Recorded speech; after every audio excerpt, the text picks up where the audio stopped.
फक्त ज्ञानोबारायांनी पाहिलं? याचं उत्तर आपल्याला पाहायचंय. काही गंमत आहे. ज्ञानोबाराय या विश्वामध्ये जे पाहू शकतात ती इतर कोणीच पाहू शकत नाही. ज्ञानोबारायांची जी दूरदृष्टी आहे ती इतर कोणाकडे नाही. काय दूरदृष्टी? ऐका ना. भगवान परमात्माने अर्जुनाला उपदेश करत असताना 700 श्लोकांचा भगवद्गीता ग्रंथ आपल्या पुढे दिला. परंतु भगवद्गीता सांगत असताना भगवंताच्या मनामधला काय भाव आहे आणि ऐकत असताना अर्जुनाच्या मनामधला काय भाव आहे हे पाहण्याचा अधिकार फक्त श्री ज्ञानोबारायांकडे आहे. हे सामर्थ्य कोणाकडे असेल तर ते सामर्थ्य फक्त श्री ज्ञानोबारायांकडे आहे. इतर कोणाला ते पाहता येत नाही. ते पाहण्याचं सामर्थ्य कोणाकडे असेल तर ते फक्त श्री ज्ञानोबारायांकडे आहे. ज्ञानोबाराय पाहू शकतात, इतर कोणाला ते पाहता येत नाही. याची गंमत अशी आहे, भगवद्गीता सांगत असताना ज्ञानोबारायांनी एक प्रश्न देवाला केला ज्ञानेश्वरीमध्ये. आणि भगवान परमात्म्याला ज्ञानोबाराय विचारतात, देवा जर अर्जुनाचा मोह तुला घालवायचाच होता तर तू क्षणात घालू शकला असता, त्यासाठी एवढे 700 श्लोक सांगण्याची गरजच काय? त्यावेळेस भगवंताच्या मनामधला काय भाव आहे हे स्वतः ज्ञानोबाराय सांगतात. विपाये अहंभाव्याचा जाईल, मी तोची जरी हा होईल, तरी मग काय किजेल एकलया. जर मी याचा अहंभाव घालवला, याच्यातला मीपणा गेला आणि हा आणि मी जर एक झालो तर मी एकटा या रणांगणामध्ये काय करू?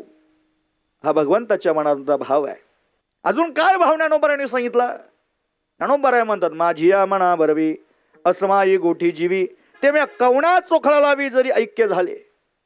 जर अर्जुन आणि मी एकच झालो, अर्जुनाच्या मनामधला मोह नष्ट झाला आणि आमच्या दोघातला तादात्म्य एक झालं, तर मग माझ्या मनामध्ये असणार इति गुह्यतमं शास्त्र मिदमुक्तम मया नघ, अनेक काळापासूनचं जे गुह्य ज्ञान आहे ते मी सांगू कोणाला? यातून दोन उत्तर भेटतात. एक, आपल्या जवळची गुह्य गोष्ट कोणाला सांगावी तर ती आपल्या जवळ असणाऱ्या सख्याला सांगावी. कारण भगवंताचा सखा अर्जुन आहे आणि अर्जुनाचा सखा भगवंत आहे. म्हणजे भगवंताच्या मनामध्ये गीता सांगत असताना काय भाव आहे ऐका.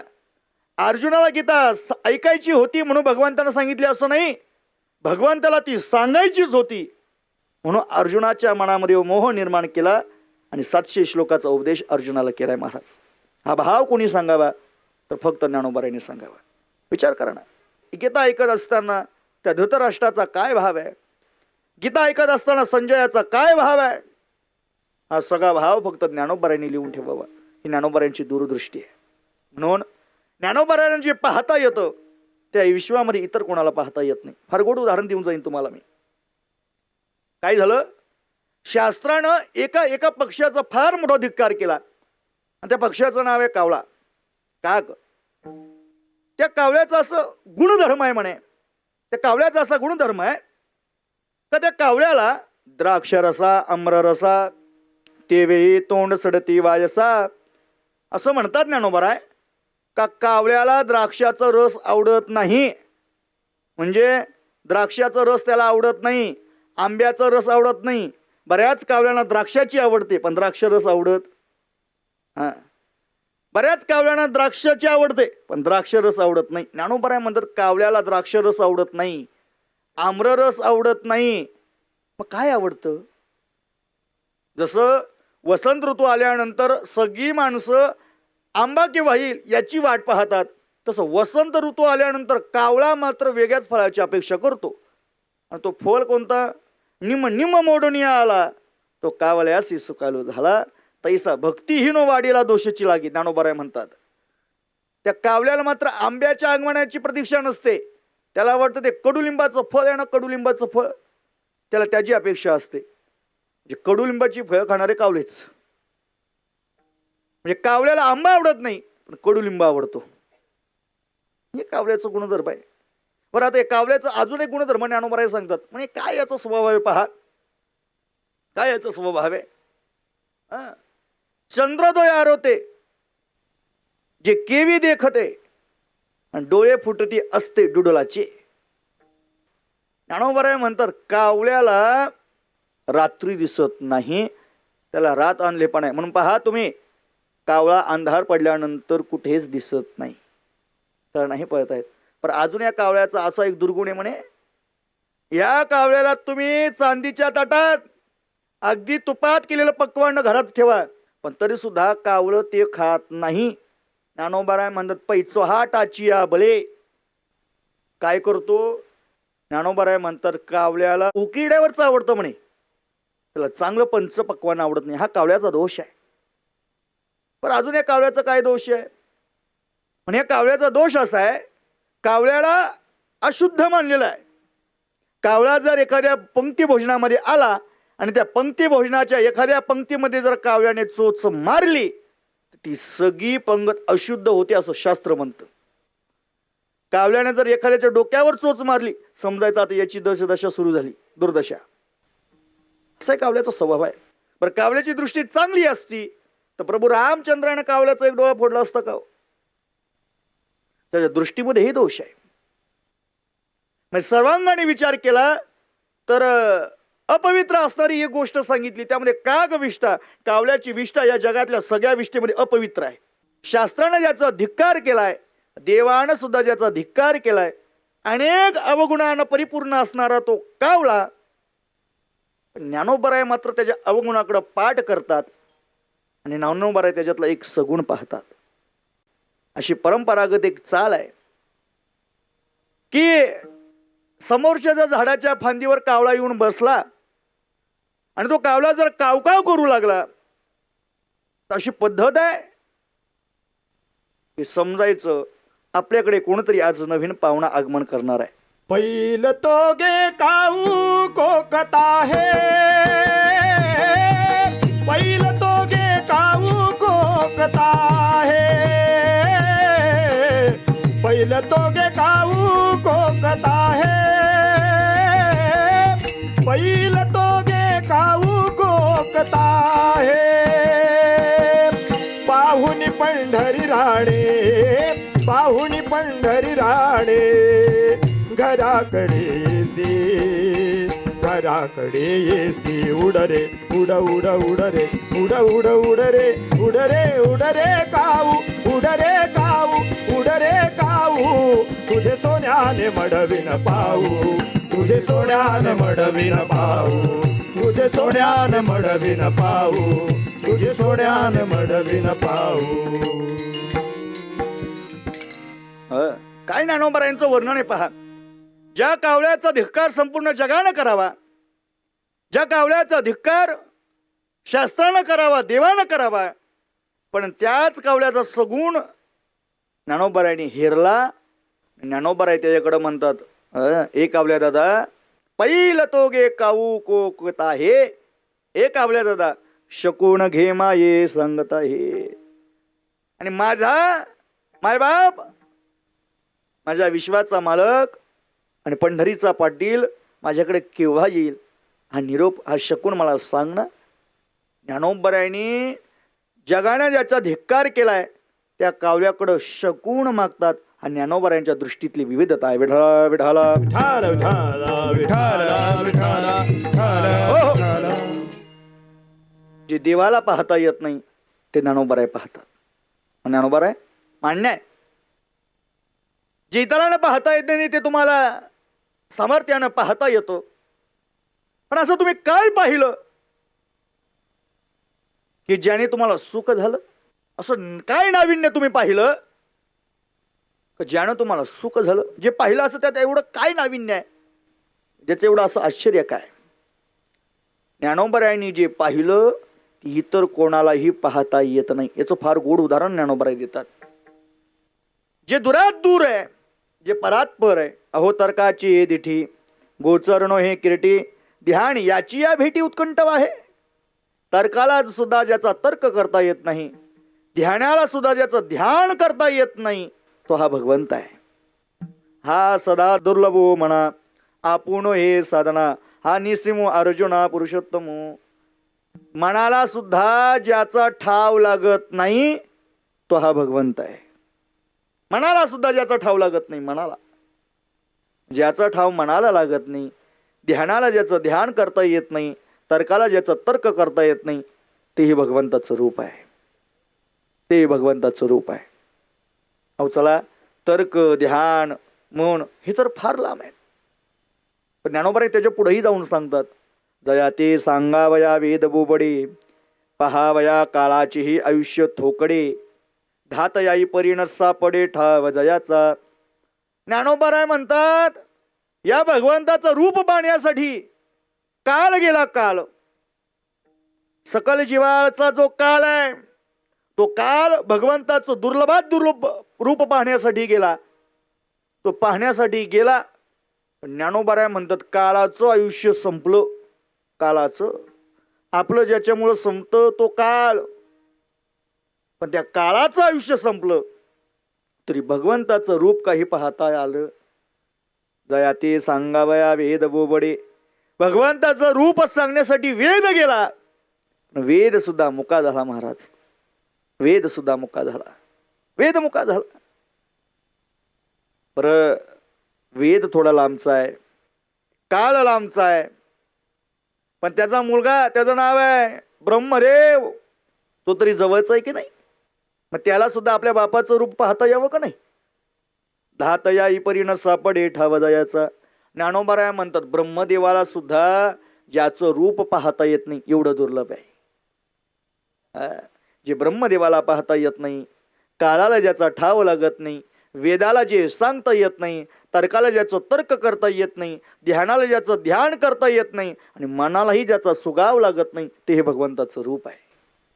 अजून पुढे ज्ञानोबा सांगतात, ज्ञानोबा म्हणतात, ते तर लक्ष्मीच्या ऐश्वर्य सरे, सतत भगवंताच्या जवळ आहे. सतत पाय लक्ष्मीचे हाती, तिसी यावे काकुलती. मग सर्वस्वे करुणिया सेवा, अभिमान सांडुनी पांडवा, तिही पाय धोणाची दैवा पात्र झाली. सतत भगवंताच्या पायाजवळ आहे, सतत भगवंताची दासी म्हणून सेवा करते ना, ती जगज्जननी असणारी लक्ष्मी माता, तिला सुद्धा भगवंताचं रूप पाहता येत नाही. किती दुर्लभ असेल, नाही पाहता येत. ज्ञानोबा म्हणतात, लक्ष्मीचं ऐश्वर्य सरे. वाक्य ऐकून जाल, पैशाने जर भगवंत पाहता येत असता तर लक्ष्मीपासून भगवंत दूर गेलाच नसता. भगवंत पैशाचा नाही, तो भावाचा भुकेला आहे. त्याला इतर गोष्टीची गरज नाही, त्याला फक्त भाव पाहिजे, भक्ती पाहिजे. जर श्रीमंताचा देव असता तर तो गरिबाच्या वाटेला आलाच नसता. आदिसंत महात्मे म्हणतात, अंतरीची घेतो गोडी, पाहे जोडी भावाची, देव सोयरा सोयरा, देव सोयरा दिनाचा. तो अंतरीचा भाव जाणतो. अंतरीचे बीज जाणे कळवला, व्यापक सकला ब्रह्मांडाचा. तो अंतरीचे बीज जाणणार आहे, त्याला भाव महत्वाचा आहे. लक्ष्मीला श्रीमंत असून सुद्धा, सतत भगवंताच्या पायात जवळ असून सुद्धा भगवंताचं रूप पाहता येत नाही. ते तर लक्ष्मीचे ऐश्वर्य सरे, शंभूचे तपन पुरे.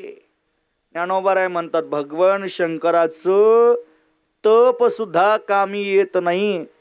स्वतः ज्ञानोबा म्हणतात, करिता तपसाची कडसणी, कवणू जवळी ठेवी गेलं शूळ पाणी, तो अभिमान सर्वता सांडून पायवणी माता ठेवीत असे. जो भगवान शंकर तपश्चर्याच्या बाबतीत जगात एक नंबरचा तपस्वी कोण असेल, त्याचं नाव भगवान शंकर आहे.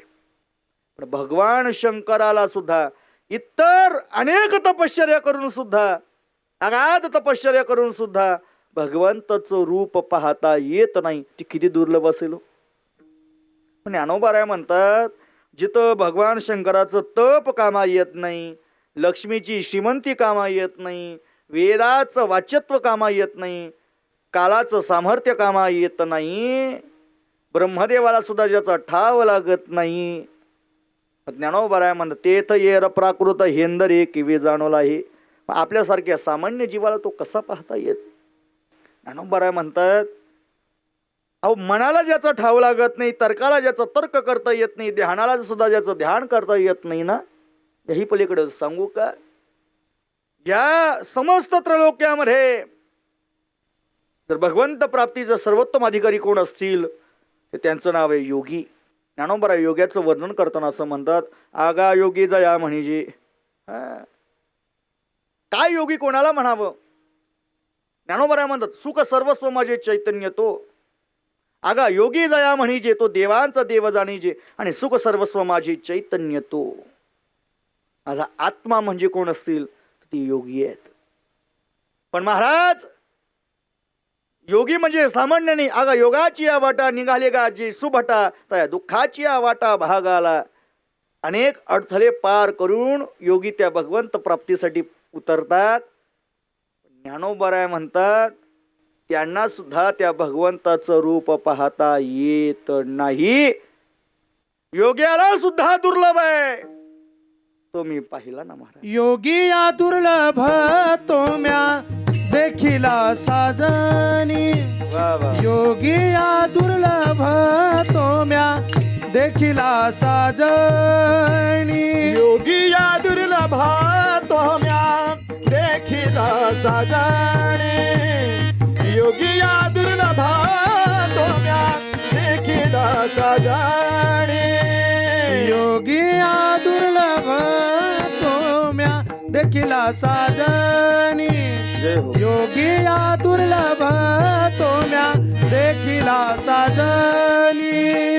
योगी या दुर्लभा तोम्या देखिला साजणी. योगी या दुर्लभा तोम्या देखिला साजणी. पाहता पाहता म्हणा न पुरे धनी. पाहता पाहता म्हणा न पुरे धनी. देखिला देखिला महिम्या देवाचा देवा. देखिला देखिला महिम्या देवाचा देवा. पाहता पाहता मना न पुरे धानी. पाहता पाहता मना न पुरे धानी.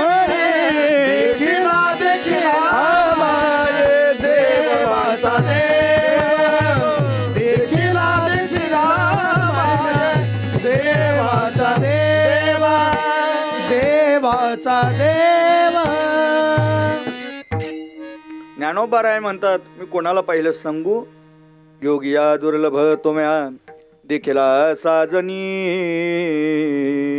आणि पाहता पाहता म्हणून न पुरे धनी.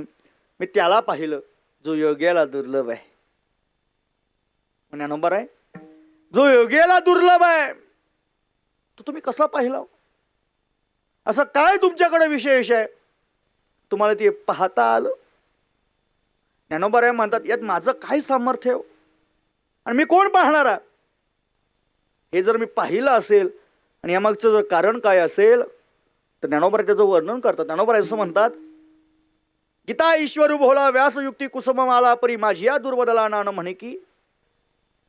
महाराज, ज्या ग्रंथाचं वर्णन करताना ज्ञानोबराय असं म्हणत, बाप बाप ग्रंथ गीता जो वेद प्रतिपाद्य देवता तो श्रीकृष्ण ये वक्ता जे ग्रंथी. या जगातील सगळ्या ग्रंथाचं जर श्रेष्ठ ग्रंथ कोणता असेल त्याचं नाव आहे श्रीमद भगवद्गीता. आणि त्या श्रीमद भगवद्गीतेवर माझ्यासारख्या अज्ञान बालकानं काय टीका करावी? ज्ञानोबराय स्वतःला अज्ञान म्हणतात. बरं, खरं सांगायचं तर ज्ञानी कधीच स्वतःला ज्ञानी समजत नाही. आणि आमचे श्री गुरु सांगतात जो स्वतःला ज्ञानी समजतो समजत तो ज्ञानी नाहीच, तोच अज्ञानी आहे. ज्ञानोबराय म्हणतात असं महान असणाऱ्या या श्रीमद भगवद्गीतेवर मी जी टीका केली ना, ते टीका करण्याचं सामर्थ्य मला कोणामुळे प्राप्त झालं? परितेतासे अधरू तेने बोले मी सुधरू. तो साणकुल श्री गुरु ज्ञानदेव म्हणे मला हे बोलण्याचं सामर्थ्य ज्यांच्यामुळे प्राप्त झालं ते श्री गुरु आहेत.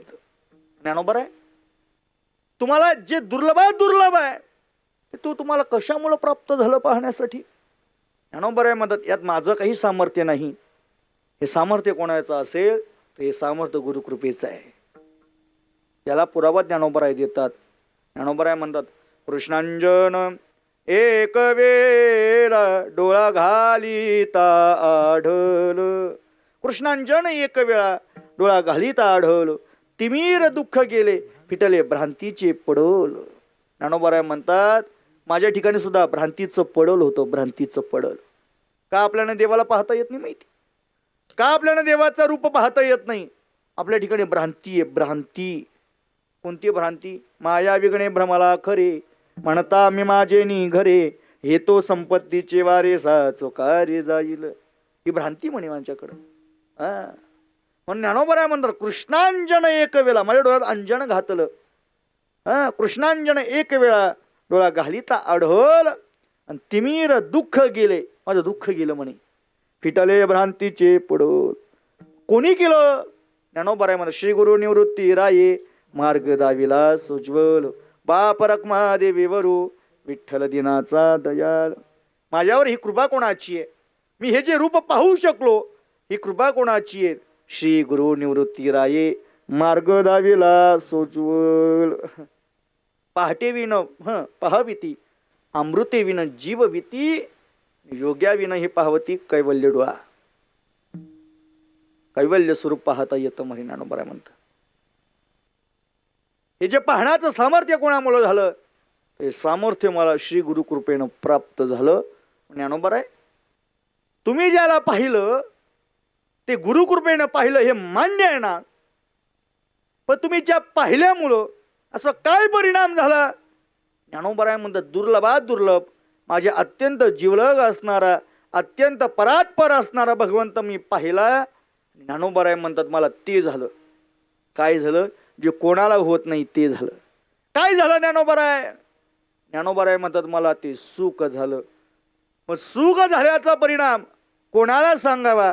तर आपल्या अत्यंत जवळक असणाऱ्या सखी जवळ तो व्यक्त करतात. अभंगाचं पहिलं चरण. रूप पाहता लोचने, रूप पाहता लोचने, रूप पाहता लोचनी, रूप पाहता लोचनी, रूप पाहता लोचने, वाजे हो. रूप पाहता लोचने, रूप पाहता लोचनी, रूप पाहता लोचनी.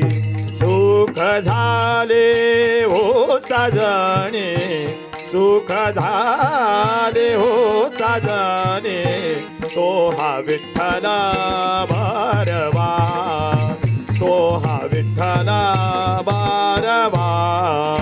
सुख झाले हो साजनी, सुख झाले हो साजनी, तो हा विठ्ठला बरवा, तो हा विठ्ठला बरवा.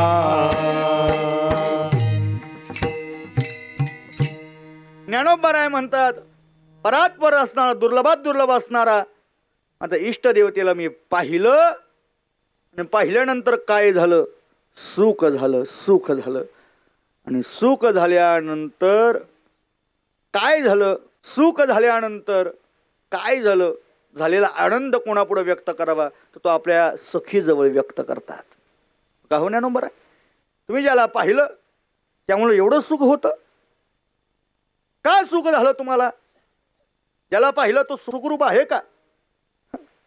माझ्या पांडुरंगा सारिखा भगवंतासारखा दुसरा सुखी कोणी या भूतलावर आहे?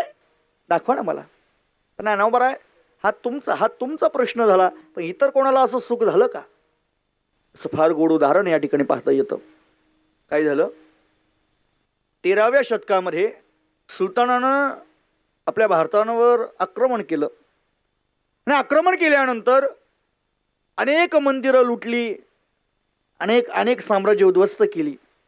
तसंच त्या काळामध्ये फार परंपरागत असणारं आणि संस्कृतीचा ठेवा असणारं एक फार दैदिप्यमान मंदिर, त्या मंदिराचं नाव आहे श्री रंगनाथ मंदिर. आणि त्या रंगनाथ मंदिराचं सामर्थ्य एवढं गोड होतं महाराज. अतिशय शोभनीय नयनरम्य भगवंताची मूर्ती त्या ठिकाणी होती. आणि सुलतानानं त्या ठिकाणी आक्रमण केला. आक्रमण केल्यानंतर त्याने सगळं लुटलं महाराज. धन हिरे मोती माणिक सगळं लुटलं. एवढंच थांबला नाही तर जात असताना श्री रंगनाथ भगवंताची त्या ठिकाणी मूर्ती सुद्धा आपल्यासोबत नेली महाराज. आणि नेल्यानंतर सगळं सोनं आता त्यांनी सांगितलं आता हे सोनं आपल्या भांडार घरामध्ये ठेवून द्या. आणि त्या खजिन्यामध्ये सगळ्यात वर काय होती तर श्री रंगनाथ भगवंताची मूर्ती होती महाराज. मूर्ती होती. आणि ती रंगनाथ भगवंताची मूर्ती त्या सुलतानाच्या मुलीनं पाहिली. थुल्लिया नचियारा असं त्या मुलीचं नाव आहे, त्या सुलतानाच्या मुलीचं. तिने ती पाहिली आणि पाहिल्यानंतर ती म्हटली, बाबा मला ही मूर्ती खेळण्यासाठी द्या ना, ही बाहुली मला खेळण्यासाठी द्या ना. लेकीचा हट्ट पाहिला आणि सुलतानानं श्री रंगनाथ भगवंताची मूर्ती खेळण्यासाठी आपल्या लेकीकडे दिली महाराज, लेकीकडं. आता पहा बरं, काय या भगवंताच्या रूपाची जादू आहे महाराज, काय याच्या रूपाचं सामर्थ्य आहे. आता ती सुलतानाची कन्या दररोज खेळण्यासाठी घेतलेल्या त्या भगवंताच्या मूर्तीला आपल्या जवळ घ्यायची आणि त्याला मखण आणि रोटी दररोज त्याला खायला घालायची. ते खाणार त्याला नाहू घालायची, त्याला पिऊ घालायची, त्याला आपल्या जवळ ठेवायची, महाराज सोबत ठेवायची. सतत कुठे गेली तरी त्याला घेऊन द्यायची. तिला एवढा लळा, एवढं अवीट प्रेम झालं श्री रंगनाथ भगवंताचं आणि त्या सुलतानाच्या कन्येचं की आता अमूर्त असणारा भगवंत जो मूर्त रूपानं त्या मूर्तीमध्ये सुरुवात प्रगट होता ना, तो आता अमूर्त स्वरूपानं प्रगट झाला. निर्गुण निराकार भगवंत त्या ठिकाणी प्रगट झाला आणि त्या सुलतानाच्या कन्येसोबत आता खेळू लागला, बोलू लागला. एवढं स्वरूप गोड आहे. आणि त्या सुलतानाच्या कन्येला सुद्धा त्या भगवंताच्या स्वरूपाचा एवढा मोह झाला की आता कुठं गेली तरी त्या भगवंताची मूर्ती सोबत न्यायची. काय याच्या रूपाची ताकद आहे. सुलतानाच्या कन्येला महाराज एवढा त्या भगवंताचा मोह झाला. परंतु काही काळ उलटल्यानंतर रामानुचार्य एक महंत होऊन गेले आणि त्यांनी विचार केला, भगवंताशिवाय आपल्या ग्रामाला शोभा येणार नाही. त्यांनी विचार केला, आपण सुलतानाच्या दरबारात जाऊ, जे होईल ते होईल, पण ती मूर्ती मात्र परत घेऊन यायची. मग सत्य संकल्पाचा दाता नारायण सर्व करी पूर्ण मनोरथ निघाले. सुलतानाला विनंती केली, राजा आमचा भगवंत तू इथं आणलायस, तुझ्यासाठी ते खेळणं असेल पण आमच्यासाठी ते आमचं आराध्य आहे. विनंती करतो आमच्या भगवंताची मूर्ती आम्हाला दे. सुलतान म्हटला, मी देईल, पण माझ्या मुलीला मात्र आता मी कसं सांगू, तिचं अवीट प्रेम त्या मूर्तीवर जडलेलं आहे. सुलतान म्हटला, काही हरकत नाही, मी तुमची मूर्ती तुम्हाला परत करेन. रात्री मुलगी झोपलेली असताना हळूच ती मूर्ती तिच्या उशातून काढली आणि रामानुचार्यांच्या स्वामीकडे दिली. ते रात्रीच निघाले, थांबलेच नाही. पहाटे जेव्हा ती कन्या उठली, समजलं की माझी मूर्ती परत नेली आहे. थांबली नाही महाराज, पाठलाग करत करत आली. तोपर्यंत मूर्ती त्या मंदिरापर्यंत येऊन पोचली होती. आणि आता मात्र तिची अवस्था अशी झाली महाराज का भगवंताच्या रूपाशिवाय त्याला इतर कुठलंच रूप आवडत नव्हतं. एवढी त्या रूपाची आवड निर्माण झाली, एवढी आवड निर्माण झाली, आता त्या भगवंतासोबत जणू काही तिचं लग्नच झालंय, एवढं शक्य झालं. मग आता तिला सैन्याने सांगितलं, राणीसाहेब आपल्याला आता जायचंय. नाही म्हटले, आता मी येणार नाही. भगवंताच्या मूर्तीच्या रूपाचं एवढं सामर्थ्य आहे का सुलतानाच्या मुलीला आता त्या भगवंताच्या रूपाशिवाय इतर कोणतीच गोष्ट आवडत नाही. शेवटी ती कन्या तिथंच राहिली. भगवंताच्या श्री रंगनाथ भगवंताच्या अर्जुन मंडपाच्या बाजूलाच त्या थुल्लिया नचियारा म्हणजे त्या सुलतानाच्या मुलीचा एक मंदिर आहे, तिथंच तिची समाधी महाराज, तिथंच तिने तिचा प्राण सोडलाय. असं वर्णन आहे का तिला काही काळानं जणू काही ती भगवंताची पत्नीच आहे असं ते ग्रामस्थ समजू लागले. भगवंताच्या मूर्तीचं रूपाचं एवढं सामर्थ्य आहे. एकदा लुटून नेलेल्या सुलतानाच्या कन्येनं खेळण्यासाठी घेतलेल्या मूर्तीकडे पाहून एवढं अवीट प्रेम झालं की तिला या जगातलं इतर रूप आवडेनाहीसे झाले. ज्ञानोबा म्हणतात, दुरात दूर असणारा परात पर असणारा भगवंत मी पाहिला, मला सुख होणार नाही, सुख झाले ओ साजनी.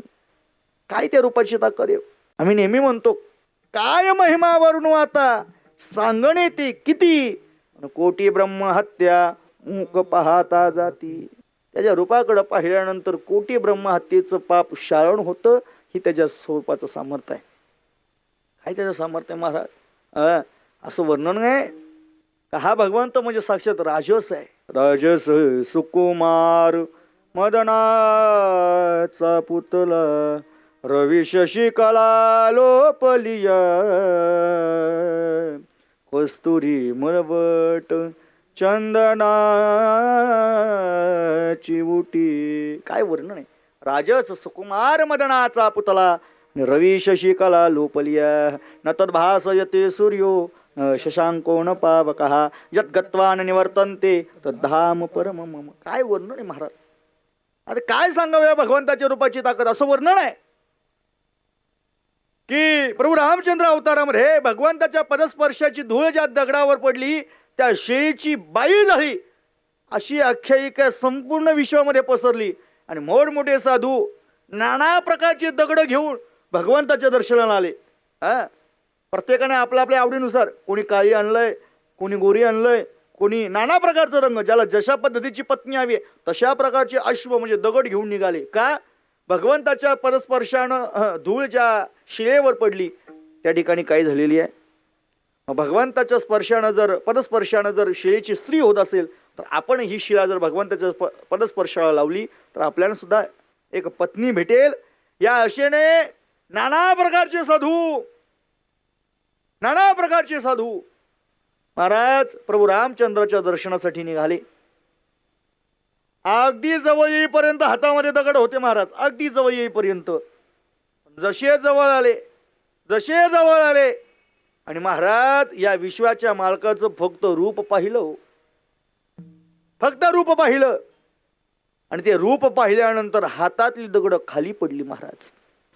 खाली पडली.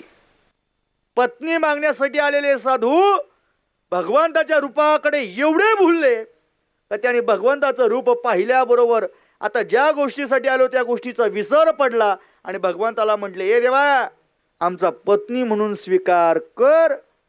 भगवंताच्या रूपाकडे पाहिल्यानंतर स्वतःच्या स्वरूपाचं विसर पडतो. ही भगवंताच्या रूपाची ताकद आहे. विठाला विठाला विठाला विठाला विठाला विठाला विठाला.